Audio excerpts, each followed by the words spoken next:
Où en est-on sur le plan du traitement du Covid?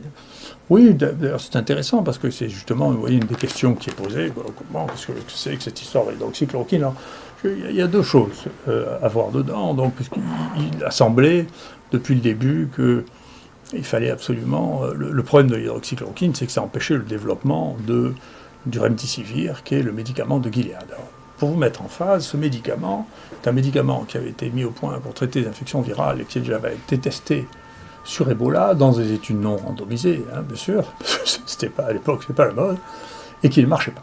Donc on a dit, tiens, on va le recycler, là, c'est pas moi, hein, on l'a recyclé, d'ailleurs, moi, la première réunion que j'ai eue avec le conseil scientifique, il n'y avait qu'une chose à la bouche, et il faut essayer de tester le remdesivir. Très bien. Qui avait déjà commencé à être testé, parce que j'ai observé, puisque j'ai vu la discussion entre le directeur de Gilead et Yazdan Pada, qui se tutoyaient en se disant, tiens, je t'ai le remdesivir. Alors bien sûr, ça venait d'insuffisance rénale, mais ça on le savait. Donc devant moi, devant le président de la République. Donc je vois bien que c'était l'objectif. C'est comme ça que ça s'est passé. Si quelqu'un veut m'accuser de témoignage, je lui souhaite bonne chance. Donc moi j'ai essayé d'introduire ce qu'avaient fait les Chinois. Les seules données qu'on avait, c'est l'hydroxychloroquine, c'est pas moi. Après, que les gens aient essayé de faire croire que je peux avoir des rapports de conflit d'intérêts avec Sanofi, qui, au contraire, avec qui j'ai les plus grandes difficultés pour avoir l'acheminement de médicaments, c'est pas raisonnable. Et puis il n'y a qu'à regarder, il y a des mon ami Marananki, sous les recommandations de Xavier Bertrand, a fait des déclarations de transparence que vous avez entièrement, vous n'avez qu'à les regarder. D'accord.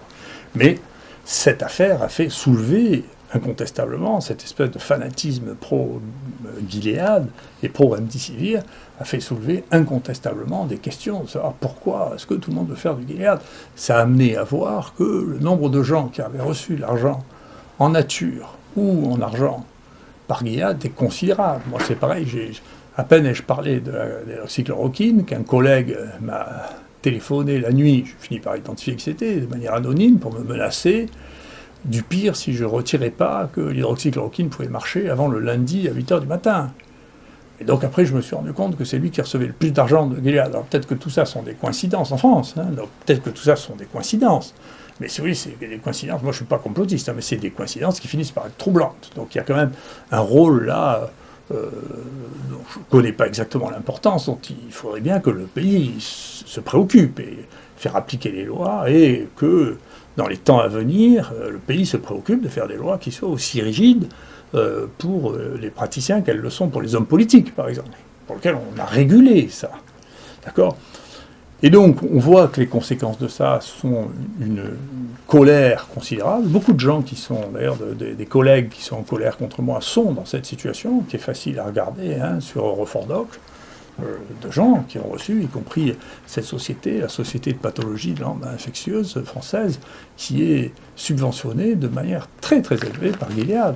Et vous savez, ceux qui disent « Oh non, non, mais c'est juste de la bienveillance », tout ça, ils oublient cette réflexion de Milton Friedman, qui est un prix Nobel d'économie, qui dit « Il n'y a pas de repas gratuit. Ne croyez jamais que quelqu'un qui vous invite à dîner n'a rien à vous demander en échange. » C'est pas vrai. Alors quand là, c'est pas vous inviter à dîner, mais c'est vous donner des sommes pareilles, c'est qu'il attend quelque chose en échange, et il l'a eu. Parce que quand même, c'est une des choses les plus belles que j'ai vues dans ma vie pour faire un film d'horreur. C'est que, vous voyez, ça, c'est un papier de Science du 23 octobre. C'est un journal américain, c'est le meilleur journal scientifique américain. Ils ne sont pas suspects quand même de ne pas aimer les produits américains. Et donc ils disent, voilà, tous ces essais étaient très très importants. Tous ces essais, on sait depuis février que ça ne marche pas, le remdesivir. Mais là, c'est octobre. Hein. Ils disent, voilà, tous ces essais sont très importants parce qu'ils ont enfin montré que le remdesivir ne marchait pas quand même. Hein. Donc ça, c'est en octobre. Et en octobre, le même mois, la Commission européenne achète pour 1 milliard de remdesivir. On sait que ça ne marche pas. Et le remdesivir, pour mettre ça en perspective, c'est un produit qu'on donne par voie intraveineuse. Les voies intraveineuses pendant 10 jours, d'accord, ça donne au moins 5% de complications graves. Thrombose, peut-être encore plus dans cette maladie dans laquelle on a des troubles de la coagulation, septicémie. Alors, on ne fait pas une perfusion pour rien. La perfusion, c'est un acte agressif, en particulier si on ne fait pas une perfusion d'une demi-heure. On fait une perfusion pendant 10 jours, c'est un acte agressif.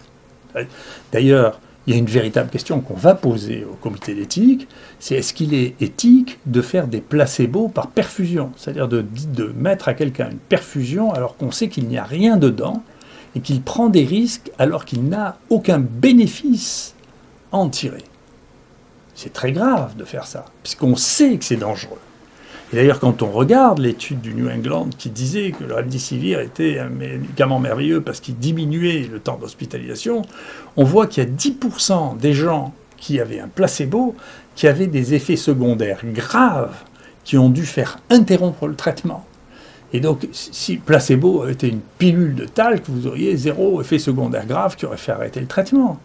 Donc ça veut dire qu'on a pris la responsabilité de perfuser des gens avec quelque chose dans lequel il n'y avait rien, mais le risque, simplement pour faire un essai, alors que vous n'auriez pas mis de perfusion du tout, pas mis de placebo du tout. Si vous mesurez juste la mort ou la charge virale, vous n'avez pas besoin de simulacre. Ce n'est pas des choses que les placebos modifient. C'est juste de l'adhésion à une espèce de mécanisme automatique qui a été imposé au fur et à mesure par l'industrie pharmaceutique. Et maintenant, juste après que tout le monde se soit mis d'accord sur le fait que le remdesivir ne sert à rien, eh bien, on reçoit du ministère de la Santé, du directeur général de la Santé, une lettre qui nous dit maintenant, vous pouvez utiliser le remdesivir quand vous voulez, c'est gratuit, on en a tant que vous voulez, vous pouvez donc mettre des perfusions pendant 10 jours avec un produit qui ne sert à rien et qu'on a acheté. Mais vous n'avez pas le droit d'utiliser l'hydroxychloroquine, qui est un médicament que 2 milliards de personnes ont pris dans leur vie et qui n'a pas donné d'effets secondaires, à part essentiellement des problèmes oculaires quand on prend ça pendant plus d'un an. Donc, si vous voulez, il y a quand même là un problème de fond, qui est la raison pour laquelle nous, on a porté plainte, et puis j'irai jusqu'au bout. Il y a un autre problème que je veux comprendre, c'est pourquoi l'ANSM n'a pas donné l'autorisation de poursuivre l'essai Discovery qui avait été commencé, pour lequel l'INSERM recommandait qu'on reprenne l'essai Discovery, mais j'ai les documents qui montrent ça, alors qu'on avait compris qu'il n'y avait aucune toxicité. Donc, il y a un vrai problème de l'obsession du remdesivir, qui a tourné une contre-obsession contre l'hydroxychloroquine, et qui, nous, encore une fois, on a traité, je ne sais pas combien, maintenant, 10 000 personnes avec l'hydroxychloroquine, on n'a rien vu du tout. Enfin, on le savait, il y a 2 milliards de gens qui avaient pris ça. Moi, j'ai pris la chloroquine quand j'étais petit en Afrique. Si d'ailleurs une espèce d'un de mes collègues dit c'est affreux, j'ai convaincu les Africains de prendre de l'hydroxychloroquine. Les Africains, d'abord, c'est honteux de penser que les Africains ne pensent pas par eux-mêmes. C'est les gens. Celui qui a dit ça n'a pas le niveau de Muyumbe, qui a à la fois éradiqué la variole dans son pays, découvert Ebola, qui maintenant est en prise, en lutte avec, parmi les plus grandes épidémies, le choléra, Ebola, qui est une star de la science mondiale. Il n'est pas du niveau de Mboup, qui a participé à la découverte et à la prise en charge de l'infection par HIV2 au Sénégal. Il n'a pas le niveau de publication de Cher Sortna, qui fait partie de notre unité au Sénégal. Donc cette vision-là, c'est une vision de Tintin au Congo. Là, non, mais il faut arrêter. C'est pas Tintin au Congo, c'est fini, c'est une autre époque, ça, c'est les années 20, c'est fini. Il ne faut pas faire ça. Il ne faut pas dire, écoutez, les Africains ne sont pas capables de décider par eux-mêmes, c'est Didier Raoult qui est... Je ne suis pas Tintin, et on n'est plus à Tintin au Congo, là. Donc les Africains, ils se foutent de nous, parce que les Africains, ils utilisent l'hydroxychloroquine comme tous les pays tropicaux, et la chloroquine et ses dérivés depuis des décennies, et quand on leur dit c'est un médicament qui, en 10 jours, 10% des gens qui le prennent, ils rigolent, mais alors ils rigolent comme des fous. Hein. Donc il faut faire attention, là encore, pas se laisser emporter par ces folies, là, ces passions, et rester à un niveau raisonnable, parce qu'on a dépassé là, les niveaux raisonnables, et là encore, une fois, à partir du moment où moi je suis mis en cause de manière nominale, bien sûr je porterai plainte, et vous savez, ces plaintes dureront le temps qu'elles dureront. Et ça, c'est vraiment des phénomènes qui sont à la fois racistes et diffamatoires, enfin, qui ne sont pas acceptables. C'est absolument pas acceptable. Donc voilà où on en est. Il y a, encore une fois, je confirme, quoi que disent un certain nombre de journalistes mal informés, qu'il y a à peu près 4,5 milliards de gens qui vivent dans des pays dans lesquels c'est recommandé ou accepter de traiter le Covid par de l'hydroxychloroquine, et qui ne sont pas plus bêtes que nous. Il faut arrêter, c'est du racisme brutal. Hein. Il faut arrêter. Et que d'autre part, il y a plus de 100 études qui ont été publiées actuellement sur l'hydroxychloroquine, et ça continue. Nous, notre dernière étude publiée, celle sur les EHPAD, où on montre qu'on diminue la mortalité par 2 en les traitant par hydroxychloroquine plus azithromycine, on passe de 27% à 13% de mortalité. C'est publié, c'est online, tout le monde peut y accéder. Donc il faut arrêter les gens qui ne publient pas. Je suis, avec mon équipe, ceux qui publient le plus dans le domaine du Covid-19, de loin. Ceux qui sont derrière nous, l'équipe qui est derrière nous, c'est l'équipe des jeunes de RL qui est très dynamique, parce que cette histoire d'anosmie a bien entendu mobilisé les énergies et qu'ils représentent l'avenir. Ces gens sont jeunes, dynamiques, pleins de jus, et sans a priori, ils sont en train de découvrir une partie de l'atteinte des nerfs olfactifs, ce qui nous permettent de sentir les odeurs, et gustatifs, ce qui nous permettent de reconnaître les goûts. Ils font un travail magnifique et merveilleux. Et ils publient, bien sûr. La science, c'est pas de parler à la télévision. La science, c'est de faire des publications dans les meilleurs journaux.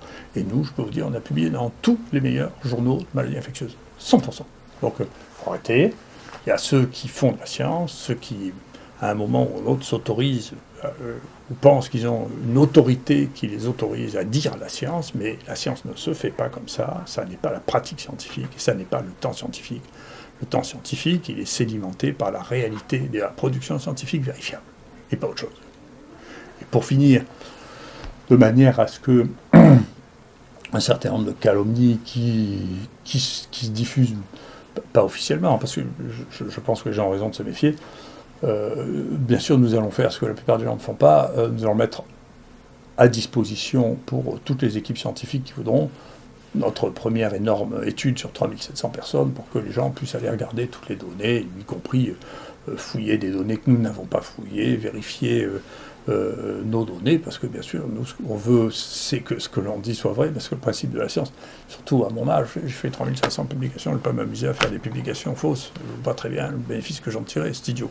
Donc ce qu'on veut, c'est que ce qu'on dit soit vrai et stable dans le temps, c'est ça qui m'intéresse. C'est l'avenir qui m'intéresse, c'est pas aujourd'hui que les uns et les autres soient en colère, ça m'est égal. Donc, encore une fois, il faut se calmer, il faut revenir à la raison, il faut laisser la place à la science, de la science aux scientifiques, aux gens qui font de la science, praticiens de la science, la médecine aux praticiens de la médecine, d'accord, il faut se calmer, il faut ramener tout ça à un niveau de tension qui soit raisonnable, parce que je trouve que les signes que je vois associés maintenant à cet état de tension sont inquiétants. Donc c'est pas l'épidémie, moi, qui m'inquiète, c'est l'état de tension de la société qui est trop stimulé, trop inquiète. Et c'est ça qui m'inquiète beaucoup plus. Je suis beaucoup plus inquiet, pas mal inquiet, qu'il y ait des gens qui commencent à écrire qu'il faut envoyer une voiture bélier pour me tuer, que j'ai peur de mourir de Covid. Donc il faut faire attention, il ne faut pas manipuler trop la peur des gens. Il ne faut pas le faire. C'est très dangereux. Merci beaucoup. Mal de vivre, tristesse. Mal de vivre, tristesse. Mal de vivre, tristesse. Mal de vivre.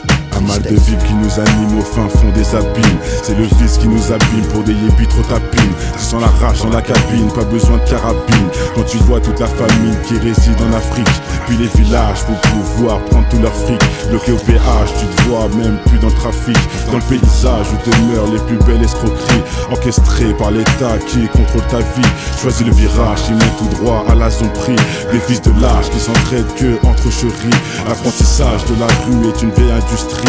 Le métissage vient des enfants violés de leurs nombreux crimes. Ne voilent pas la face face à la justice et l'injustice entre l'homme d'affaires et le mec qu'un pas bat plus 10. C'est les valeurs et leur conscience qui fait preuve de fainéantise. Après l'analyse, beaucoup de mecs se noient dans la tise. Traumatisé, je constate une défaillance dans l'expertise. Autant dire un gun, une gâchette et puis tu tires. Tu vas me dire quand t'es sale, ton cache et puis tu tires. Mais les vrais guerriers lâchent pas, c'est le conflit qui m'attire. Je n'irai pas en tant que martyr avant de partir avec les satires en enfer. Pour mal commis, on t'enferme pour un Loki. Comment faire pour sortir cet enfer où les plus chanceux ressentent enferme avec une femme au fer. Le chagrin se noie dans un verre, les pompiers sont à la messe. Les cœurs pistés font leur rond et d'autres se prennent pour Jack Mèche. Chasse à l'homme contre soi-même, c'est la triste réalité. Les valeurs sont bafouées pour la crédibilité. Ils font des suivre leurs lois mais je suis pas habilité. Trop de faits sur la nature qui blesse l'humanité.